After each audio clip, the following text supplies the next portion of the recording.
अच्छा जी, यह video emergency जी बना रहे हैं। तुहानूं पता है कि मैं कदे भी नहीं तुहानूं इंज कदे आख्या कि वीडियो नूं शेयर करो।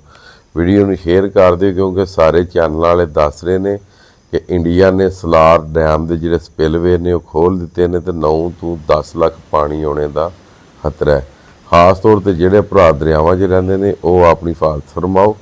तो वीडियो का करने जनाब आगाज़ बिस्मिल्लाहिर्रहमानिर्रहीम।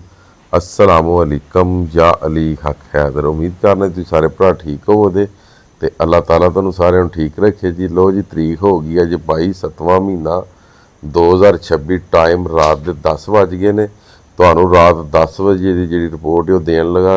रिवर चिनाब हैड मराला इस टाइम अप स्ट्रीम जिहड़ा पानी है वो 2,75,608 है तो डाउन स्ट्रीम से जिहड़ा पानी है वो 2,58,608 है।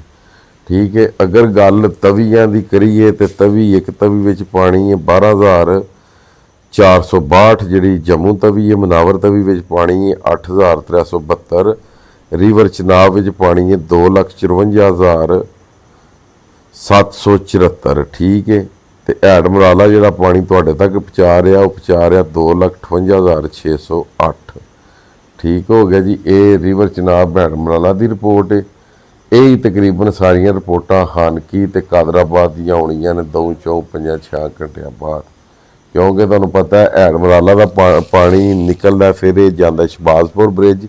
शहबाजपुर ब्रिज तो आउंदा है फिर ये जांदा खानकी ते खानकी तो ये जांदा कादराबाद ते कादराबाद तो त्रिमू चुंडपुर झंग चन्योट भुआणा उन्हां इलाकों पिंडी भट्टियां हो गया। ठीक है। वजीराबाद का इलाका हो गया।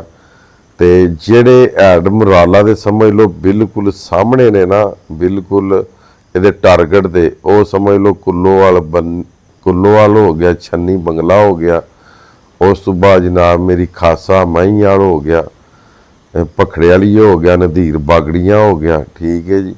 ये पिंड ने अगे अगे जनाब तुसी दरिया के कंढे ते जिन्ने भी पिंड नीवे ने या जिन्हों के डेरे बेलियां दे विच ने समझ लो कि उन्होंने भरावां नूं एहतियात करनी चाहिए है।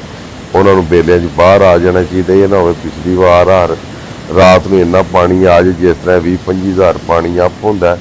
ये ना हो कि अगले मैसेज दे विच पानी बहुत ज़्यादा आ जाए। इस गल्ले करके एहतियात करो। तो जिन्हां भरावां ने पिछली वारी 10-11 लाख पानी जिथों लंघिया सी ते जिन्हां नूं किसी किस्म का कोई मसला पेश नहीं सी आया वो बेशक मेरा भरा अपने डेरिया से बैठे रहन, उन्होंने मसला इस पानी भी नहीं करना। जिन्होंने 5 लाख तो लग के तो 9 लाख तक पानी डिस्टर्ब करता है वो बेशक अपनी हिफाजती तदाबीर नूं मद्देनज़र रखते हुए दरियावां तो पिछा आ जाओ। बाकी अज की वीडियो अज का व्लॉग करने खत्म होने दिओ इजाज़त। नैक्सट वीडियो आने तक ज़्यादा अपना ख्याल रखियो, अपनी खास दुआवां दे मैनूं याद रखियो। तो इंशाअल्लाह मिलने जी नैक्सट वीडियो के नाल।